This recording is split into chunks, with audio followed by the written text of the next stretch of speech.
Quail Hollow erupted, not slowly, not politely, all at once. The final round of the TRUIST Championship was supposed to be a coronation. It became a crime scene. The PGA Tour stunned everyone, not with a ruling, not with a statement, but with a leaderboard that made no sense to anyone watching. A Norwegian nobody, dead last in the field, $3.6 million richer by sundown. Chaos didn't creep into Quail Hollow on Sunday. It kicked the door open. Rory McIlroy, four-time winner here, fresh off back-to-back Masters titles, was irrelevant before the back nine began. Alex Fitzpatrick, the overnight leader, self-destructed on 17. Ricky Fowler, playing through a 103-degree fever all week, took the lead and then watched it dissolve in real time. And the man who won, he almost didn't make it past the parking lot. The PGA Tour will tell you this was a sport. This was a competition.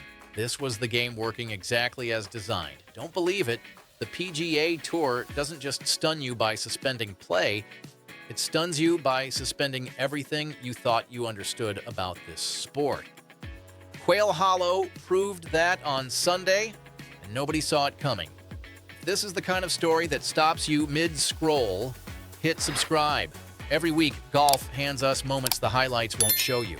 This channel does. Because what happened on the 14th hole that Sunday, that's where this story gets genuinely dangerous. Christopher Raitan was standing over a birdie putt on the 14th hole. The tournament was alive. Every shot mattered. He settled over the ball, drew his putter back, and then stopped. His ball had moved. Replays caught it clearly. His putter made contact with the ball before the stroke. Under the rules of golf, accidentally moving your ball during address carries no penalty. You simply replace it and play on. That is exactly what happened. Raitan replaced the ball, made the birdie, and walked to the 15th tee, one shot closer to a title that nobody had written his name on. But here is what made that moment genuinely uncomfortable. 1 week earlier at the Cadillac Championship, Cameron Young stood over an approach shot on the second hole. His ball moved. Young saw it. He called the official himself, accepted a one-shot penalty without argument, and went on to win the tournament anyway. His playing partner Scottie Scheffler, world number one, the most decorated player in the game right now, told officials he saw nothing wrong. Young got penalized regardless. Two players, two balls that moved, two completely different outcomes. Sky Sports analyst Wayne Riley said it plainly on air. He didn't like the rule. His position was direct. If a player makes contact with the ball while standing over it, that should be a one-shot penalty regardless of intent. The current rule disagrees. Intent is everything. Accidental contact means no penalty.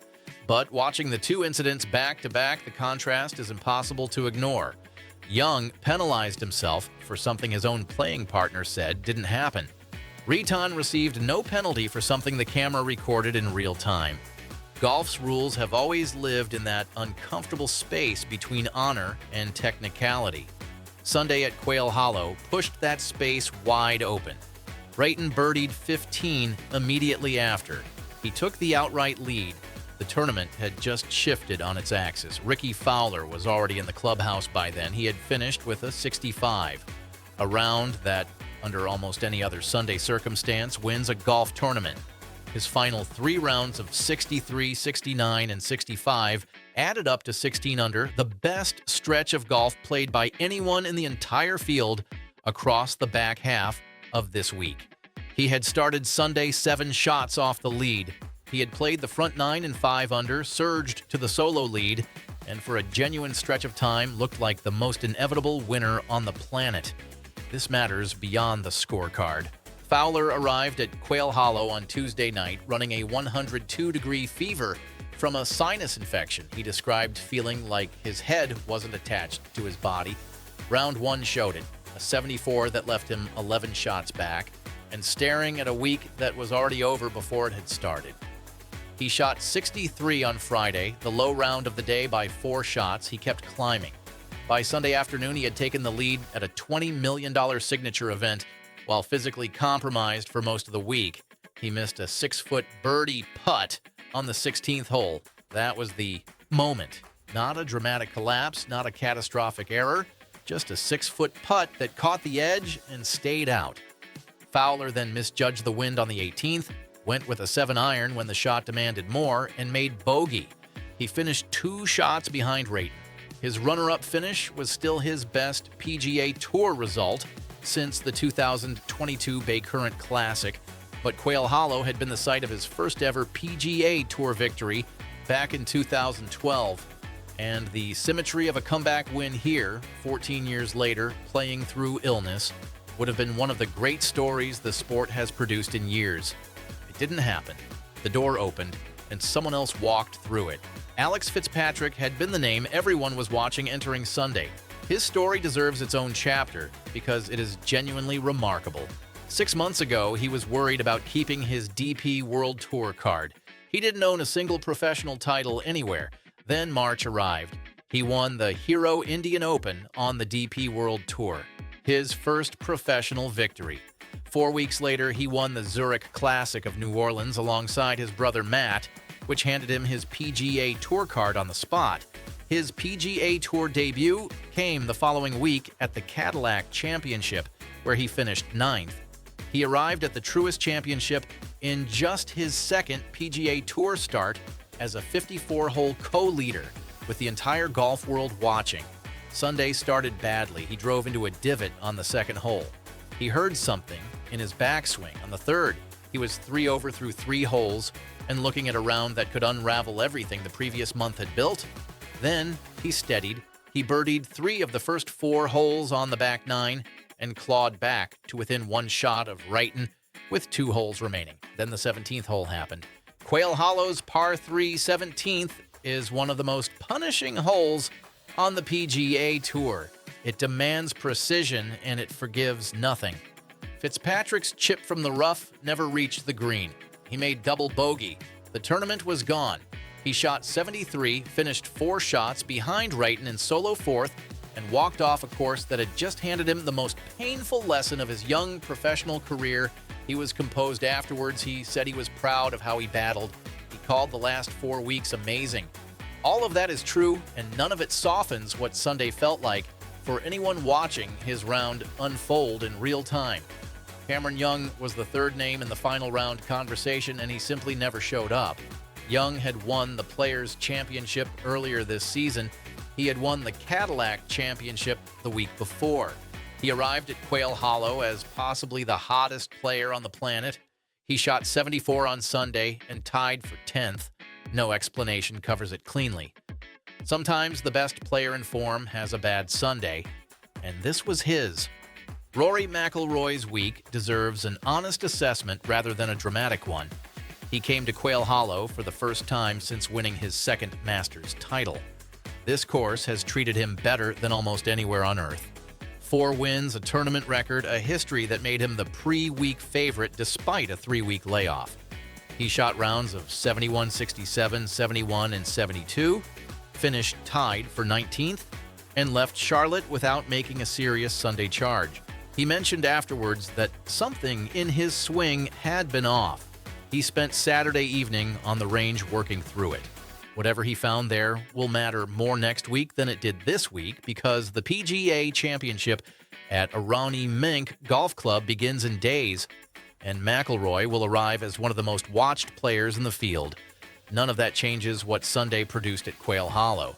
Rayton played the final 3 holes of the Green Mile, the 16th, 17th, and 18th, in even par, on a stretch of holes that played a combined 146 over through the entire week.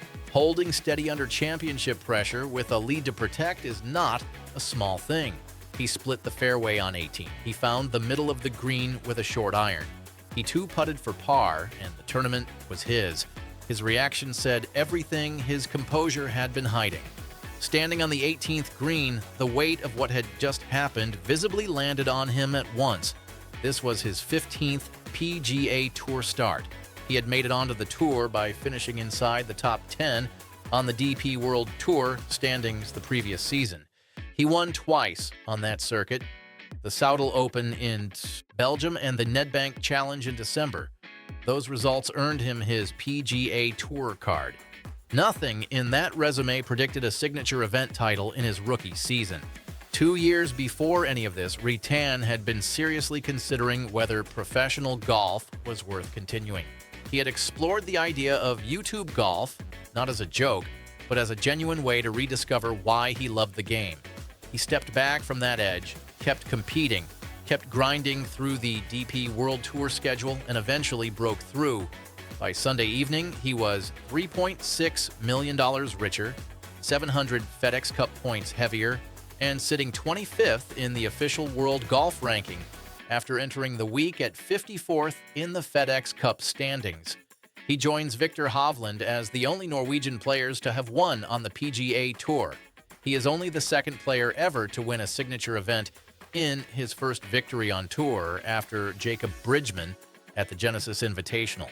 The list of players who won their first PGA Tour title at this specific event, at what was once the Wachovia, then the Wells Fargo, now the Truist Championship, includes Rory McIlroy, Ricky Fowler, Max Homa, and Wyndham Clark. Rayton's name sits alongside theirs now. Quail Hollow does this. It has a history of producing outcomes that rewrite careers in a single weekend. It has a closing stretch that dismantles leads and exposes weaknesses that 15 holes of good golf had successfully hidden. It hosted the PGA Championship last year. It will host the Ryder Cup in 2030. It is not a course that produces quiet, predictable weeks. It never has. What this week produced was a suspension of every expected order. Weather shut the tournament down before it started. The pre-tournament favorite faded without a fight. The overnight leader collapsed at the second-to-last hole. A man playing through a fever nearly won from 11 back. And the player who lifted the trophy was someone who, 7 days earlier, had been sitting at home expecting a week off. The PGA Championship starts next week. Rayton is already in the field. So is McIlroy, carrying questions about his swing into a major. So is Fitzpatrick, carrying lessons from Sunday that will either define him or fuel him. So is Fowler, with 3 consecutive top 10 finishes and a runner-up at a signature event, proving that whatever version of himself he lost after 2019 is somewhere close to being found again. Quail Hollow handed the trophy to the last man who was supposed to have it. Aronimink gets all of them next. If you want the full breakdown of what the PGA Championship sets up, who arrives hot, who arrives wounded, and which storylines from this week follow the field into Pennsylvania. Subscribe right now.